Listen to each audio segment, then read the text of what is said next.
नमस्कार. माझ्याकडे पेशंट आलं होतं. त्यांना 2 मुलं होते. 2 मुलांपैकी त्यांच्या एक घटना घडली आणि एक मूल एक्सपायर झाला. माझ्याकडे आला आणि एक्सपायर झाला असल्यामुळे त्यांचं एक फॅमिली प्लॅनिंगचं ऑपरेशन सुद्धा झालेलं होतं. ज्यावेळेस ते माझ्याकडे आले, मग त्यांना मी 2 ऑप्शन दिले. एक तर IVFचं ऑप्शन किंवा फॅमिली ते जे ऑपरेशन फॅमिली प्लॅनिंगचं ऑपरेशन झालं ते आपण उलटवायचं, म्हणजे ट्युबोप्लास्टिक किंवा ट्युबल रिकॅनायझेशन हे ऑपरेशन सजेस्ट केलं होतं. मग त्यांनी ट्युबल रिकॅनायझेशन ऑपरेशनला संमती दर्शवली आणि मग त्यांचं ऑपरेशन आम्ही उलटवलं, म्हणजे फॅमिली प्लॅनिंग जे अगोदर ऑपरेशन झालं ते उलटवलं, म्हणजे ट्युबोप्लास्टिक केली. आणि ट्युबोप्लास्टिक केल्यानंतर साधारण त्यांना 1 वर्षाच्या प्रेग्नन्सी राहिली आणि प्रेग्नन्सीमुळे आज आम्ही त्यांचं सीझर करून आज 7वा दिवस आहे. पेशंट घरी डिस्चार्ज होतोय. माझे नाव दीपक प्रकाश भुजबळ. माझ्या मिसेसचं नाव मनीषा दीपक भुजबळ. मला 2 मुली होत्या, त्यापैकी एक मुलगी एक्सपायर झाली.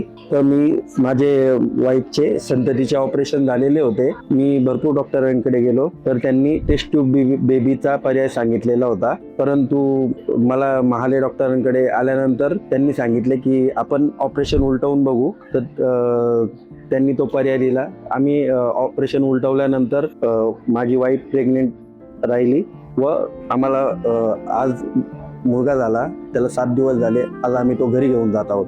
Thank you doctor Mahale sir.